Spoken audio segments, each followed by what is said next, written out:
Hi ಎಲ್ರಿಗೂ, ಎಲ್ಲರೂ ಹೇಗಿದ್ದೀರಾ? ಇವತ್ತು ಡೈಲಿ ಬ್ಲಾಗ್ನ ಮಾಡ್ತಾ ಇದ್ದೀನಿ. ಇವತ್ತು ತುಂಬ ದಿನ ಆಗಿತ್ತು ಹೊರಗಡೆ ಹೋಗದೆ, ಅದಕ್ಕೆ ಹೊರಗೆ ಹೋಗೋಣ ಅಂತ ಹೇಳಿ ಇವತ್ತು ಒಂದು ದೇವಸ್ಥಾನಕ್ಕೆ ಪ್ಲ್ಯಾನ್ ಮಾಡಿದ್ವಿ. ಸುಮಾರು ದಿನದಿಂದನೇ ಪ್ಲ್ಯಾನ್ ಮಾಡ್ತಾ ಇದ್ವಿ ಹೋಗೋಣ ಅಂತ ಹೇಳಿ. ಬಟ್ ನನ್ನ ಹಸ್ಬೆಂಡಿಗೆ ವರ್ಕ್ ಜಾಸ್ತಿ ಇದ್ದಿದ್ದರಿಂದ ಹೋಗೋಕ್ಕಾಗ್ತಾ ಇರಲಿಲ್ಲ. ಅದಕ್ಕೆ ಇವತ್ತು ಹೋಗೋಣ ಅಂತ ರೆಡಿಯಾಗಿ ಹೋಗ್ತಾ ಇದ್ದೀವಿ. ಬೆಳಗ್ಗೆನೇ ಬೇಗ ಹೋಗಬೇಕು ಅಂತ ಅಂದ್ಕೊಂಡಿದ್ವಿ, ಬಟ್ ಬೇಗ ಹೋಗೋಕ್ಕಾಗಲಿಲ್ಲ. ಎಲ್ಲರನ್ನೂ ಹೊರಡಿಸಿ ರೆಡಿ ಮಾಡಿ ಹೋಗೋಷ್ಟರಲ್ಲೇ 11 ಗಂಟೆ 11:30 ಆಗಿತ್ತು ನಾವು ಇಲ್ಲಿಂದ ಹೊರಡಬೇಕಾದ್ರೆ. ಇನ್ನು ಅದು ಏನು ಜಾಸ್ತಿ ದೂರ ಏನಿಲ್ಲ ದೇವಸ್ಥಾನ. ಲಾಸ್ಟ್ ಟೈಮ್ ಒಂದು ಸರಿ ಹೋಗಿದ್ದೆ, ಅದರದ್ದು ವಿಡಿಯೋ ಮಾಡಿ ಹಾಕಿದ್ದೆ ನಾನು. ಅಂದರೆ ನಾನು ಪ್ರೆಗ್ನೆಂಟ್ ಇದ್ದೆ, ಪಾಪು ಆಗಿರಲಿಲ್ಲ, ಆವಾಗ ಹೋಗಿದ್ದು. ಇವತ್ತು ಇನ್ನು ಹೋಗಿ ಬರೋಣ, ಅಲ್ಲಿಗೆ ಹೋಗ್ತೀನಿ ಅಂತ ಹೇಳ್ಕೊಂಡಿದ್ದೆ. ಅದಕ್ಕೆ ಹೋಗಿ ಬರೋಣ ಅಂತ ಹೇಳಿ ಹೊರಟಿದ್ದೀವಿ. ಪಾಪುನ ಇಟ್ಕೊಳಕ್ಕಂತಲೇ ಒಂದು ಕ್ಯಾರಿ ಬ್ಯಾಗ್ನ ತೊಗೊಂಡಿದ್ದೆ. ಅದು ತೊಗೊಂಡಿದ್ದು ಎಷ್ಟು ಯೂಸ್ ಆಯಿತು ಅಂತ ಹೇಳಿದ್ರೆ, ಅವಳು ಆರಾಮಾಗಿ ಮಲ್ಕೊಂಡಿದ್ಲು, ನಾನು ಆರಾಮಾಗಿ ಫೋನ್ ನೋಡ್ತಾ ಇದ್ದೆ. ಇಲ್ಲ ಅಂತ ಹೇಳಿದ್ರೆ ಅವಳನ್ನ ಹಿಡ್ಕೊಳ್ಳೋದೇ ಒಂದು ಟೆನ್ಷನ್ ಆಗಿರ್ತಿತ್ತು. ಗಾಡಿ ಬ್ರೇಕ್ ಬಿದ್ದಾಗೆಲ್ಲ ಎಲ್ಲಿ ಹಿಂದೆ ಬೀಳ್ತಾಳೋ ಮುಂದೆ ಬೀಳ್ತಾಳೋ ಅಂತ ಹೆದರಿಕೆ ಆಗ್ತಿತ್ತು. ಸೊ ಆ ಬ್ಯಾಗ್ ಇರೋದ್ರಿಂದ ತುಂಬ ಹೆಲ್ಪ್ ಆಯಿತು. ನೀವೇನಾದರೂ ಪಾಪು ಏನಾದರೂ ಇತ್ತು ಅಂತ ಹೇಳಿದ್ರೆ ಒಂದು ಒಳ್ಳೆ ಬ್ಯಾಗ್ನ ಸರ್ಚ್ ಮಾಡ್ತಿದ್ರೆ ಇದನ್ನ ತೊಗೋಬೋದು. ಇದು ಒಂದು ಒಳ್ಳೆ ಇನ್ವೆಸ್ಟ್ಮೆಂಟು ನನ್ನ ಪ್ರಕಾರ. 3 ವರ್ಷದ ಮಗು ತನಕನೂ ಇದರಲ್ಲಿ ಕ್ಯಾರಿ ಮಾಡ್ಬೋದು. ನಮ್ಮ ತಾನ್ಯನೂ ಇದರಲ್ಲೇ ಕ್ಯಾರಿ ಮಾಡ್ಬೋದು, ಬಟ್ ಅವಳು ಅದರಲ್ಲಿ ಎಲ್ಲಿ ಕೂರ್ತಾಳೆ. ತಂದಿದ್ದ ದಿನ ಮಾತ್ರ ಒಂದು ಸರಿ ಕೂತು ಲಗಡೆ ತೆಗಿಯೋಣ ಅಂತ ನೋಡಿದ್ಲು, ಬಟ್ ನಾನು ಕೊಡಲಿಲ್ಲ ಅವಳಿಗೆ ಅಷ್ಟೇ.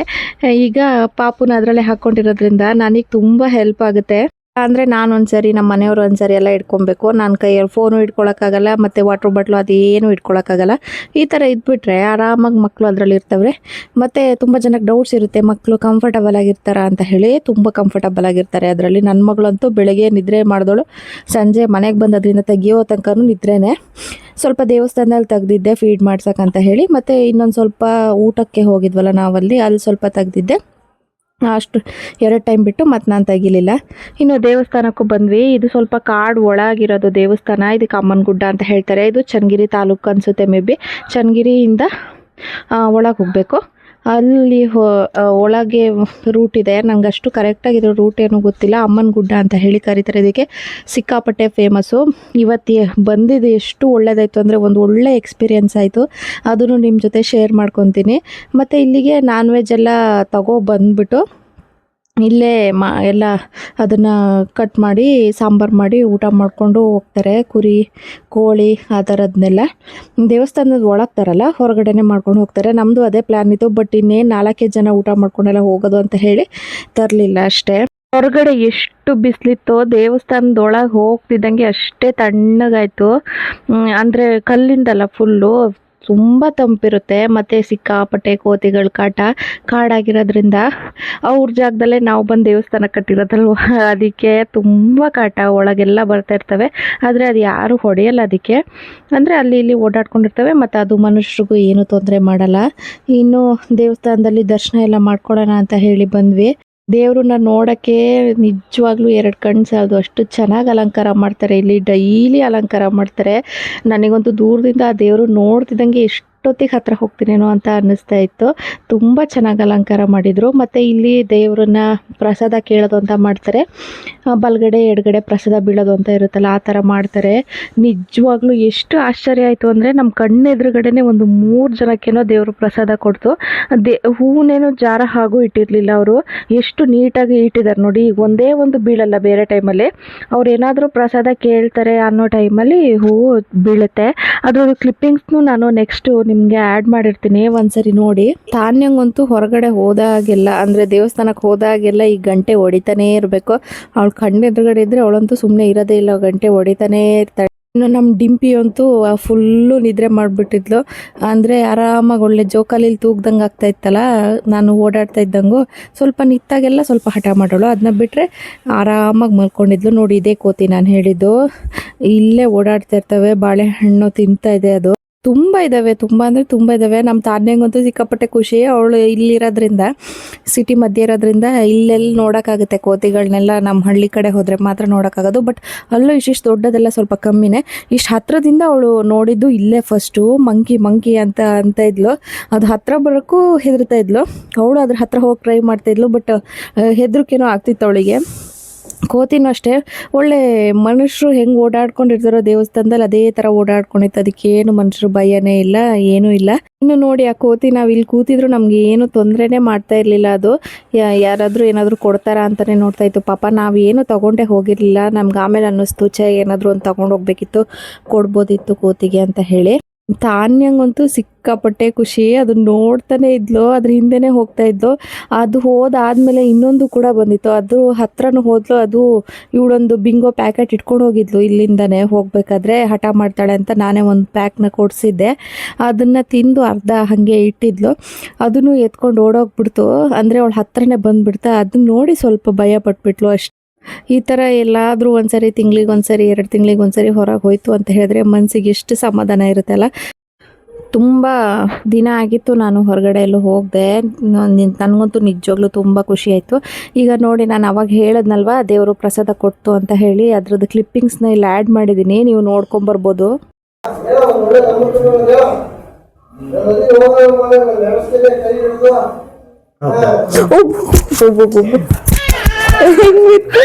ನಿಜವಾಗ್ಲೂ ಹೇಳಬೇಕಂದ್ರೆ ನಾನು ಲೈಫಲ್ಲೇ ಫಸ್ಟ್ ಟೈಮ್ ನೋಡಿದ್ದು ಈ ಥರ ಪ್ರಸಾದ ಕೇಳೋದು. ಆ ಥರ ಎಲ್ಲ ನಮ್ಮ ಮಲೆನಾಡು ಕಡೆನೂ ಮಾಡ್ತಾರೆ, ಬಟ್ ಅದನ್ನು ನಾನು ನೋಡಿರಲಿಲ್ಲ ಈ ಥರ ಎಲ್ಲ. ಈ ಊರು ಕೇಳೋಕ್ಕಿಂತ ಮುಂಚೆ ಫಸ್ಟ್ಗೆ ಇನ್ನೂ ಇಬ್ಬರು ಕೇಳಿದರು. ಅದನ್ನು ನಾನು ವೀಡಿಯೋ ಮಾಡ್ಕೊಳಕ್ಕಾಗಲಿಲ್ಲ. ನೋಡಿಬಿಡೋಣ ಅಂತೇಳಿ ಇದನ್ನು ಹಾಗೆ ಸುಮ್ಮನೆ ವೀಡಿಯೋ ಆನಲ್ಲಿ ಇಟ್ಟಿದ್ದೆ. ಹಾಗೆ ಬಿದ್ದೆ ಬಿಡೋದ. ಅವ್ರಿಗಂತೂ ಸಿಕ್ಕಾಪಟ್ಟೆ ಖುಷಿ ಆಗ್ಬಿಡ್ತು. 2-3 ಸರಿ ಏನೋ ಅವ್ರು ಪ್ರಸಾದ ಕೇಳಿದ್ರು. 2-3 ಸರಿನೂ ಬಿತ್ತು. ಇದು 4ನೇ ಸರಿನೂ ಬಿದ್ದುಬಿಡ್ತು. ಅಂದರೆ ಮೇಲಿಟ್ಟಿದ್ದು ಯಾವ ಹೂವು ಬಿದ್ದಿಲ್ಲ, ಅಂದರೆ ತುದಿಗಿಟ್ಟಿದ್ದು ಹೂ ಬಿದ್ದಿದ್ದಲ್ಲ, ದೇವ್ರಿಗೆ ಮುಡ್ಸಿರ್ತಾರಲ್ಲ ಅದೇ ಹೂವು ಬಿದ್ದಿದ್ದು. ತುಂಬ ಜನ ಹಿಂಗಿಲ್ಲಿ ಪ್ರಶ್ನೆ ಕೇಳೋದು ಅಂತ ಮಾಡ್ತಾರೆ. ದೇವರು ಅಪ್ಪಣೆ ಕೊಡದೆ ಇಲ್ಲಿ ಯಾವ ಕೆಲಸಕ್ಕೂ ಮುಂದೆ ಹೋಗಲ್ಲ ಅವರು. ದೇವ್ರು ಎಷ್ಟೋ ತನಕ ಬೇಕಾದರೂ ಕಾದು ಪ್ರಸಾದ ತಗೊಂಡೇ ಅವ್ರು ಹೋಗೋದು. ಇನ್ನು ನಮ್ಮ ದರ್ಶನ ಎಲ್ಲ ಆಯಿತು. ಇಲ್ಲಿ ಇದು ಯಾವ ದೇವರು ಅಂತ ಹೇಳಿದ್ರೆ ಇದು ರೇಣುಕಾ ಯಲ್ಲಮ್ಮ ಅಂತ ಹೇಳ್ತಾರಲ್ಲ ಆ ದೇವರು ಅಂತೆ. ಪರಶುರಾಮನ ದೇವಸ್ಥಾನವೂ ಇದೆ, ಗಣಪತಿ ದೇವಸ್ಥಾನವೂ ಇದೆ, ಮತ್ತು ಮಾತಂಗಿ ಅಂತ ಹೇಳ್ತಾರಲ್ವ, ರೇಣುಕಾ ಸ್ವಾಮಿ ದೇವಸ್ಥಾನ ಎಲ್ಲೆಲ್ಲಿರುತ್ತೋ ಅಲ್ಲೆಲ್ಲ ಈ ಮಾತಂಗಿ ಅನ್ನೋ ದೇವ್ರದ್ದು ದೇವಸ್ಥಾನ ಇರುತ್ತಂತೆ. ಯಲ್ಲಮ್ಮ ಗುಡ್ಡ ಅಂತ ಹೇಳ್ತಾರಲ್ಲ ಅಲ್ಲೂ ಕೂಡ ಇದೆ ಅಂತ ಹೇಳ್ತಾರೆ. ನೆಕ್ಸ್ಟು ಇನ್ನು ದೇವಸ್ಥಾನ ಎಲ್ಲ ಹೋಗಿ ಬಂದ್ವಲ್ಲ, ಮುಗಿಸ್ಬಿಟ್ಟು ಊಟಕ್ಕೆ ಅಂತ ಬಂದ್ವಿ. ಇದು ಚನ್ನಗಿರಿ ಮತ್ತು ಚಿತ್ರದುರ್ಗ, ಅಂದರೆ ಮೇಯ್ನು ಶಿವಮೊಗ್ಗ ಟು ಚಿತ್ರದುರ್ಗ ಹೋಗೋ ರೋಡಲ್ಲಿ ಕ್ರಾಸಲ್ಲಿ ಸಿಗುತ್ತೆ ನಿಮಗೆ. ಹೀಗೆ ಕ್ರಾಸಲ್ಲಿ ಹೋಯ್ತು ಅಂತ ಹೇಳಿದ್ರೆ ದಾವಣಗೆರೆ, ಸ್ಟ್ರೈಟ್ ಹೋಯ್ತು ಅಂತ ಹೇಳಿದ್ರೆ ಚಿತ್ರದುರ್ಗ, ಅಲ್ಲಿ ಸಿಗುತ್ತೆ. ಈ ಹೋಟೆಲು ಸಖತ್ತಾಗಿರುತ್ತೆ, ಊಟ ಎಲ್ಲ ನಂದಿ ಗ್ರ್ಯಾಂಡ್ಸ್ ಅಂತ ಹೇಳಿ. ನನಗೆ ಪಾಲಕ್ ಪನ್ನೀರ್ ಅಂದರೆ ಸಿಕ್ಕಾಪಟ್ಟೆ ಇಷ್ಟ, ತುಂಬ ದಿನದಿಂದ ತಿನ್ಬೇಕು ಅನ್ಕೊತಾ ಇದ್ದೆ. ಅದಕ್ಕೆ ರೋಟಿ ಜೊತೆ ಪಾಲಕ್ ಪನ್ನೀರ್ನ ತೊಗೊಂಡಿದ್ದೆ. ಅದ್ರ ಜೊತೆಗೆ ಸ್ವಲ್ಪ ಮಶ್ರೂಮ್ ಮಂಚೂರಿಯನ್ ತೊಗೊಂಡಿದ್ವಿ, ಮತ್ತು ಐಸ್ ಕ್ರೀಮ್ ತೊಗೊಂಡಿದ್ವಿ. ಪಾಲಕ್ ಪನ್ನೀರ್ ಅಂತೂ ಸಿಕ್ಕಾಪಟ್ಟೆ ಚೆನ್ನಾಗಿತ್ತು, ಒಳ್ಳೆ ಟೇಸ್ಟಾಗಿ ಮಾಡ್ತಾರೆ ಇಲ್ಲಿ. ಅದ್ರ ಜೊತೆ ರೋಟಿ ತೊಗೊಂಡಿದ್ವಿ. ಆದಷ್ಟು ನಾನ್ ವೆಜ್ ಹೋಟ್ಲನ್ನ ಹುಡ್ಕಿದ್ವಿ. ನಾನ್ ವೆಜ್ ಹೋಟ್ಲು ನಮಗೆ ಸಿಗಲಿಲ್ಲ, ಅಂದರೆ ಶನಿವಾರ ಆಗಿರೋದ್ರಿಂದ ಇಲ್ಲೆಲ್ಲ ಆಲ್ಮೋಸ್ಟ್ ನಾನ್ ವೆಜ್ ತಿನ್ನಲ್ಲ. ಇನ್ನು ಊಟ ಎಲ್ಲ ಮಾಡಿಕೊಂಡು ಇಲ್ಲಿ ಶಾಂತಿಸಾಗರ ಅಂತ ಹೇಳ್ತಾರೆ, ಅಲ್ಲಿಗೆ ಬಂದಿದ್ವಿ. ಇಲ್ಲಿ ಬೋಟಿಂಗ್ ಎಲ್ಲ ಇರುತ್ತೆ. ಇದಂತೂ ಸಿಕ್ಕಾಪಟ್ಟೆ ಚೆನ್ನಾಗಿರುತ್ತೆ. ಇದು ಏಷ್ಯಾದಲ್ಲೇ ಅತ್ಯಂತ ದೊಡ್ಡ ಕೆರೆ ಅಂತೆ. ಇಷ್ಟು ದೊಡ್ಡ ಕೆರೆ ಏಷ್ಯಾ ಖಂಡದಲ್ಲೇ ಎಲ್ಲೂ ಸಿಗಲ್ಲ ಅಂತ ಹೇಳ್ತಾರೆ, ನೋಡೋಕ್ಕೆ ಎಲ್ಲೂ ಸಿಗಲ್ಲ ಅಂತ ಹೇಳ್ತಾರೆ. ಇಲ್ಲಿ ಬೋಟು ಮತ್ತು ಮೀನು ಹಿಡಿಯೋದು ಎಲ್ಲ ಮಾಡ್ತಾರೆ, ತುಂಬ ಚೆನ್ನಾಗಿರುತ್ತೆ. ಪರ್ ಪರ್ಸನ್ಗೆ 100 ರೂಪೀಸ್, ಅಂದರೆ ಬೋಟಿಗೆ ಹೋಗೋಕ್ಕೆ 100 ರೂಪೀಸ್ ಅಂತ ಹೇಳಿ. ನನಗೆ ನೀರಂದರೆ ಭಯ, ಅದಕ್ಕೋಸ್ಕರ ನಾನು ಯಾವುದೇ ಎಕ್ಸ್ಪೀರಿಯೆನ್ಸ್ ಮಾಡೋಕ್ಕೆ ಹೋಗಲ್ಲ ನೀರ ಮೇಲೆ. ದೂರದಿಂದನೇ ನೀರು ನೋಡ್ಬೇಕಾದ್ರೆ ನನಗೆ ಸಿಕ್ಕಾಪಟ್ಟೆ ಭಯ ಆಗ್ತಾಯಿತ್ತು. ನಮ್ಮ ತಾನ್ಯ ಅಂತೂ ಆಟಾಡೋಣ ಅಂತ ಇದ್ಲು. ಅವಳಿಗೆ ನೀರಂದ್ರೆಲ್ಲ ಭಯ ಇಲ್ಲ, ಅವಳಿಗೆ ನೀರಂದರೆ ಸಿಕ್ಕಾಪಟ್ಟೆ ಇಷ್ಟ. ಬಟ್ ನನಗೂ ಅವಳನ್ನ ಕಳ್ಸೋಕ್ಕೂ ನನಗೆ ಧೈರ್ಯ ಆಗಲ್ಲ. ನಂಗೆ ನೀರಲ್ಲಿ ಆಟಾಡೋದು ಅಂದ್ರೇ ಭಯ. ಅವಳನ್ನು ಕಳಿಸಲ್ಲ, ನಾನು ಹೋಗಲ್ಲ. ಇಲ್ಲಿಗೇ ನನಗೆ ಫುಲ್ಲು ಬ್ಯಾಟ್ರಿ ಡೌನ್ ಆಗಿತ್ತು, ಸುಸ್ತಾಗ್ಬಿಟ್ಟಿತ್ತು. ಪಾಪುನ ಎತ್ಕೊಂಡಿದ್ದಿದ್ದಲ್ವ, ಸ್ವಲ್ಪ ಹೊತ್ತು ನಮ್ಮ ಮನೆಯವ್ರು ಎತ್ಕೊಂಡಿದ್ರು, ಸ್ವಲ್ಪ ಹೊತ್ತು ನಾನೇ ಎತ್ಕೊಂಡಿದ್ದು. ಬೆನ್ನೆಲ್ಲ ನೋವು ಬರೋಕ್ಕೆ ಸ್ಟಾರ್ಟ್ ಆಗಿಬಿಡ್ತು, ತುಂಬ ಹೊತ್ತು ಎತ್ಕೊಂಡಿದ್ನಲ್ವ, ಅದಕ್ಕೋಸ್ಕರ ಅಂತ. ಇಲ್ಲಿ ಇನ್ನೊಂದು ಸ್ವಲ್ಪ ಹೊತ್ತು ಟೈಮ್ನ ಕಳೆದ್ಬಿಟ್ಟು ಇದ್ರದ್ದೇ ದೇವಸ್ಥಾನ ಇದೆ, ಇಲ್ಲೇ ಕೆರೆಯಿಂದ ಮುಂದೆ ಒಂದು ದೇವಸ್ಥಾನ ಇದೆ, ಅದು ಅಷ್ಟೇ ತುಂಬ ಚೆನ್ನಾಗಿದೆ. ಸಿದ್ದೇಶ್ವರ ಸ್ವಾಮಿ ದೇವಸ್ಥಾನ ಅಂತ ಹೇಳಿ, ಅಲ್ಲೂ ಚೆನ್ನಾಗಿರುತ್ತೆ ದೇವಸ್ಥಾನ ಎಲ್ಲ, ತುಂಬ ತಂಪಾಗಿರುತ್ತೆ. ಇಲ್ಲೊಂದು ಸ್ವಲ್ಪ ಹೊತ್ತು ಟೈಮ್ನ ಸ್ಪೆಂಡ್ ಮಾಡಿದ್ವಿ. ಟೈಮ್ ಹೋಗಿದ್ದೇ ಗೊತ್ತಾಗಿಲ್ಲ ಇವತ್ತಂತೂ. ಅಂದರೆ ನನ್ನ ಪಾಪು ಹುಟ್ಟಿದಾಗಿಂದ 2 ತಿಂಗಳಿಂದ ಹೋಗಿರಲಿಲ್ಲ. ಒಂದು ಸ್ವಲ್ಪ ಮೈಂಡ್ ಫ್ರೆಶ್ ಆದಂಗೆ ಆಯಿತು. ಇನ್ನು ವ್ಲಾಗ್ನು ಕೂಡ ಇಲ್ಲಿಗೆ ಎಂಡ್ ಮಾಡ್ತಾ ಇದ್ದೀನಿ. ನನ್ನ ಬ್ಯಾಟ್ರಿಲಿ ಚಾರ್ಜು ಇರಲಿಲ್ಲ, ಅದಕ್ಕೋಸ್ಕರ ಅಂತ ಹೇಳಿ. ಇನ್ನು ನೆಕ್ಸ್ಟ್ ವ್ಲಾಗಲ್ಲಿ ಸಿಗ್ತೀನಿ.